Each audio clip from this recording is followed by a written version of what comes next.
Hello everyone, and thank you for finding me in the YouTube haystack. Today we're going to review Mortal Kombat. What? Mortal Kombat? Yes, I said Mortal Kombat.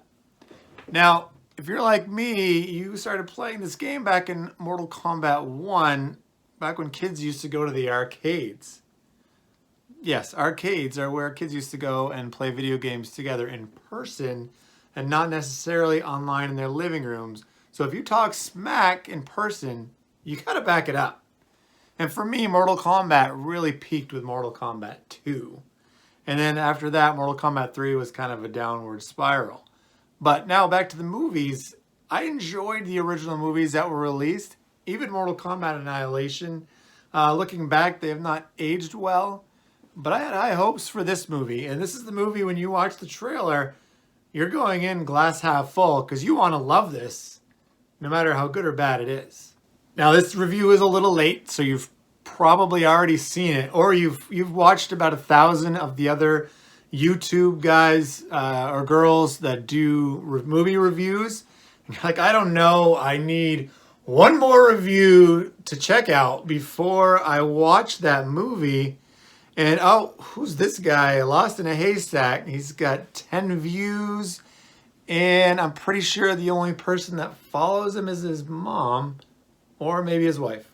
Or both. They both do, actually. Thank you. So this movie kicks it right off. Gets into the action with two classic characters, Scorpion and Sub-Zero.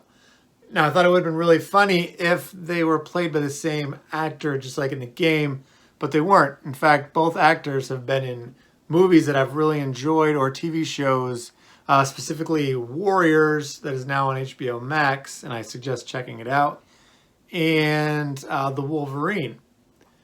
Now, we start out with their rivalry, and it doesn't really explain why they hate each other. So it starts out with Sub-Zero hunting the Scorpion, and he needs to take him out so that he's not in the tournament. And I'm pretty sure that's cheating.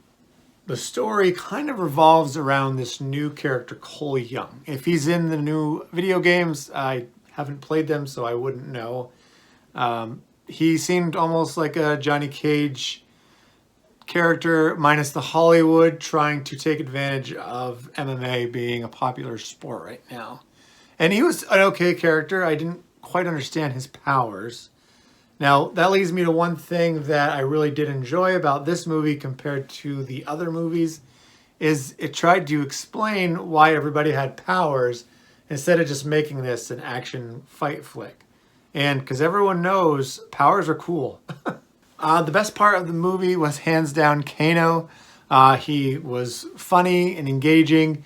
Whenever he was on the screen, he really stole the show. I liked his wisecracking, the way he talked to all the other characters. He didn't care what they thought. And it turned out they needed him to get to where they wanted to go. And by they, I mean the good guys. I just thought that out of all the characters, he was done really well.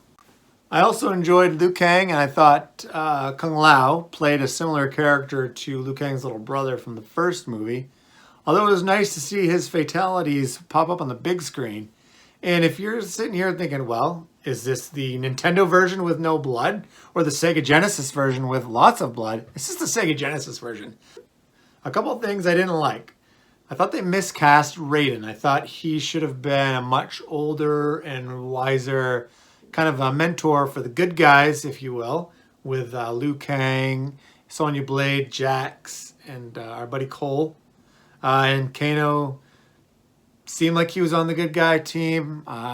He may not end up on the good guy team, but who knows?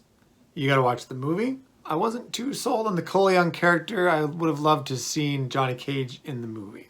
I also really liked that the movie was about getting to the tournament, but it wasn't the whole tournament, wasn't the center of the movie. As they were preparing to get there, and those bad guys, they were trying to cheat. And for kids at home, cheating's not okay. Now, when I think of a tournament, I think of a big tournament with brackets, and we're getting to the champion.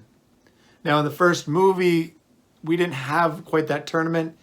Sonya had a fight over here.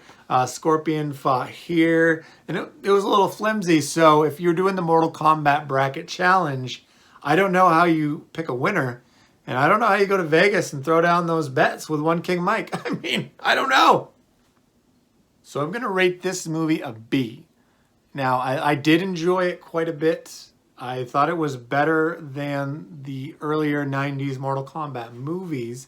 It will not get the Gambit Paw of approval, but I think the sequel could. It really left you wanting more, and it kind of felt like an incomplete movie at the end when you're like, wait a minute, I thought they are supposed to have a tournament. Did we save the world or not? I don't know. So the sequel could be great. I hope that it is, but I look forward to watching it. If you thought this review was helpful, please consider giving a thumbs up. If you didn't like it, give it a thumbs down. Let me know you're out there. There's a comment section below. I would love to hear from you. If you watch my videos, you're going to find something entertaining.